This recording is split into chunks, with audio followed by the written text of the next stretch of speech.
Gandang araw guys, may pagawa sa akin ngayon washing machine. Orofan ang brand, Orofan. Bali yan, Orofan. Pero yung problema nito, gearbox. Tingnan nyo. Ayan. Hindi umiikot. Ayan, kumakarap. Pero maandar makina. Ayan, ito na. I-reverse yan.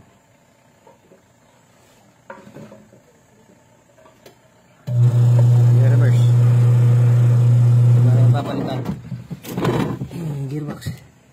Ito papalitan. Papalitan yan. Ayan.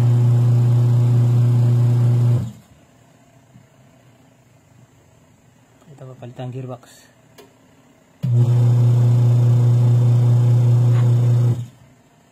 Ito isa naman. Try natin. Ito Phillips screw.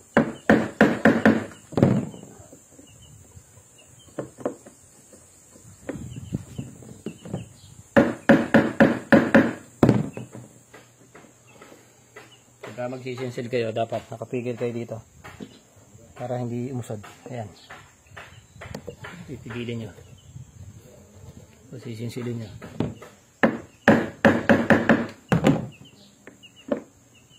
Pagka hindi kaya ng Phillips screw, flat screw na. Flat screw na gagamitin natin. Ayan yung lapad. Sisinsilin natin. Para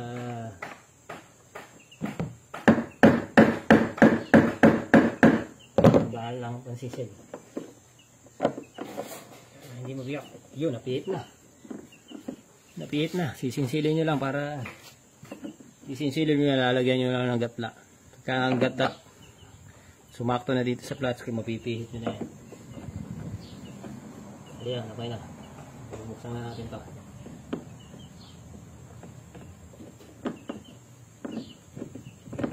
Minsan, pagka sobrang bulok ng tornilyo, kailangan tsaga-tsaga lang. Basta mamarkahan nyo lang na pa-flat screw siya, saka napihitin.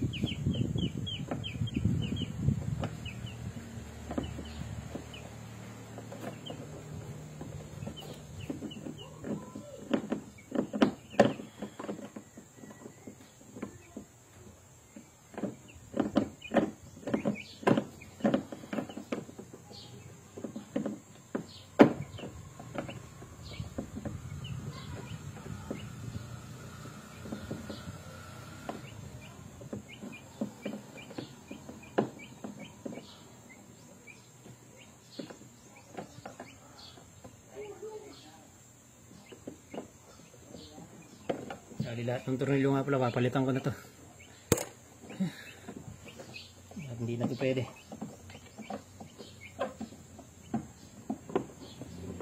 Buti yung tatlo, napihit pa ng Phillips screw. Swerte. Mahirap kasi niya pagka yung nabulok. Sigurado, hirap tagal. Sisinsilin nyo. Sisinsilin nyo itong flat screw.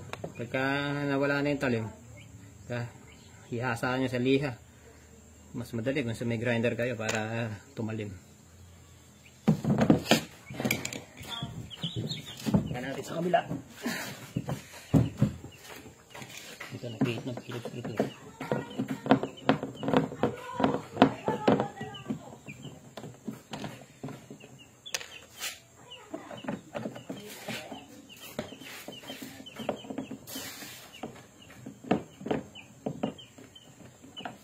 Okay, buti hindi ako pinahirapan. Itayo muna natin. Ang sakit. Yan, okay na. At na natin, dahan-dahan lang. Pagilid natin konti. Ito, papalitan natin. Gearbox. Gearbox. Tanggalin lang natin ito. Apat na tornilyo.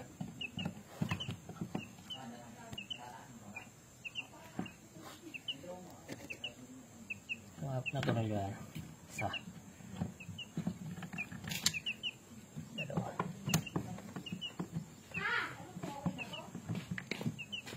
Masa limit?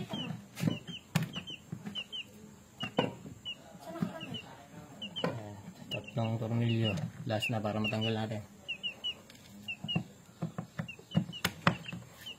Ayan, 45 days ng anak ko. Napulot niya. Malaki na. Mali yan. Tanggal na. Mali ito papalitan. Gearbox. Nararak na. So guys, bibili lang ako. Tapos kakabit ko. Bali, ito yung nabili ko. Ito yung luma. Ito yung bago. Ito yung bago. Bali, kinabit ko na yung tornilyo nila dito. Tapos yung goma. Ito yung original na nandito. Yung nandito, ayun ang ginabit ko kasi manipis to. Tatagas pagka hindi nyo pinagpalit. Kaya itong nandito, lipat ko dito. Tapos may issue pa to. Mahaba yung pehe niya. Ayan.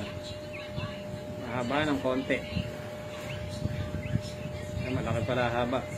Ngayon medyo aangat yan. Kaya diba buwasan ko ng konti. Nakita nyo. Sobrang haba.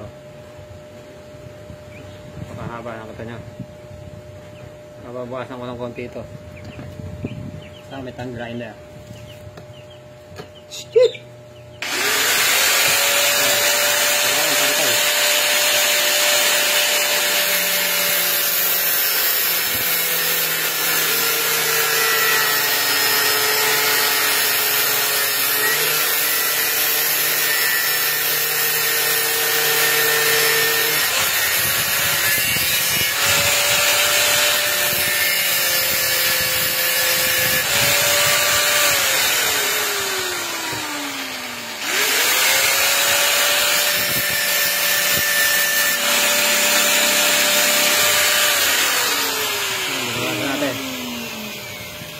Tingnan, mahaba.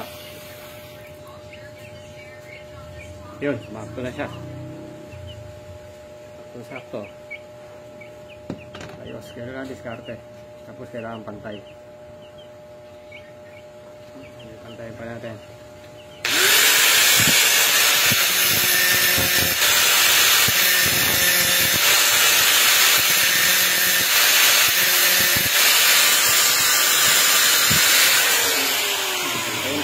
Nakakabit ko na. Okay na siya. Ayan. Nakakabit ko na siya guys. Ito yung gearbox ng bago. Ayan, okay na siya. Ilisin lang natin yung bunganga. Ayan, ilisin lang natin. Tapos itong goma to, ito yung nasa original niya. Bali pinalitan ko. Kasi nga manipis. Kagaya ng kinabit ko yung nasa bago. Tagas lang yung tubig dyan. Kaya pagka bibili ka ng gearbox, kung ano yung nasa original, yun ang kakabit yung goma. Yan, ito yung tornilyuhan yan.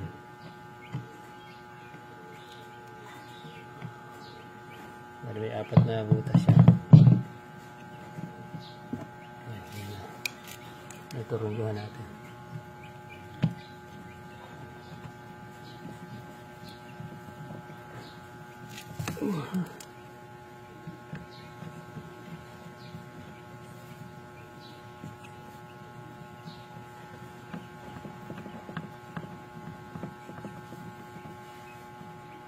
Kita natin para hindi siya naka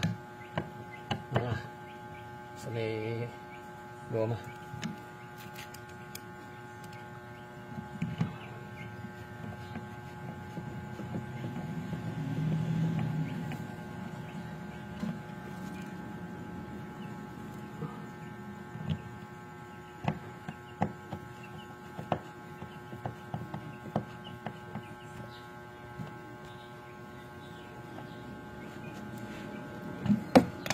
Okay na.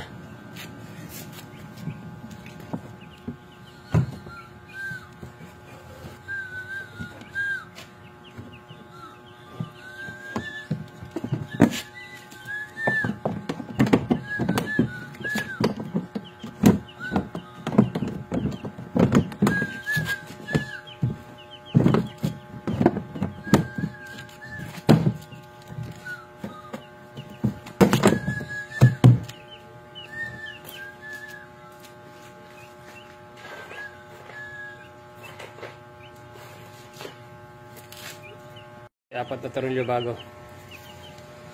Hit ko na siya ngayon.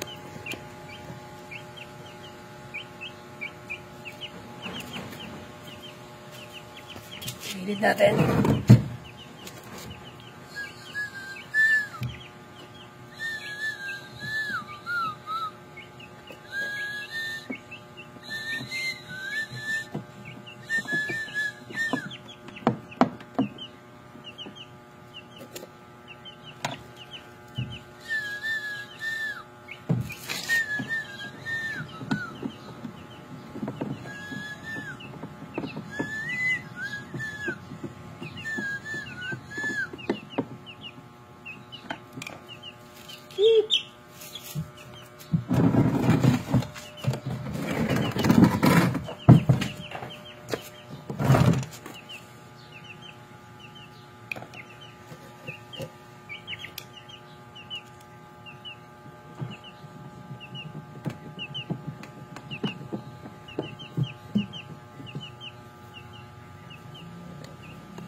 Nakakabit mo na yung LSC ngayon. LSC.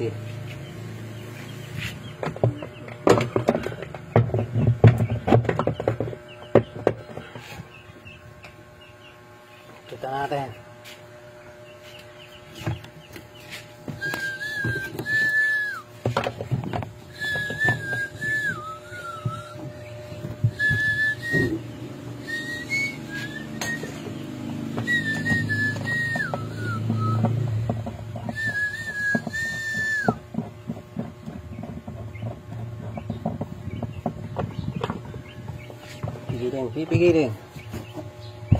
Pipigilin para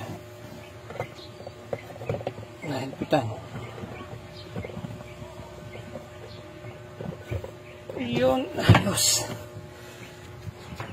Tapos pila natin yung fan belt.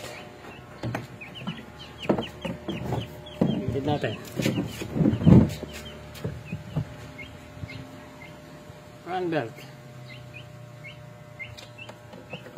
Fan belt. Nakakabit niya sa motor tapos dito sa gearbox.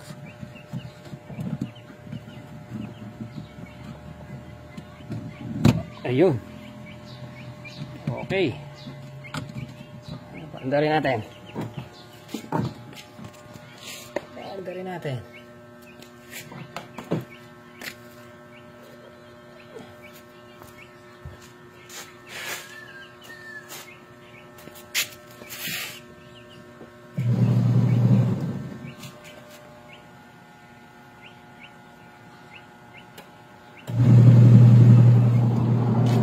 Siya guys, oh.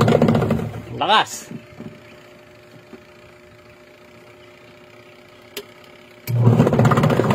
Lakas na guys, oh. Pipigil. Ayun na, gawa ng electric pa. Ayun, anong dryer. Washing pala, washing. Okay. Ayun, solid na natin sa may-ari. Yan lang po papalit ng gearbox.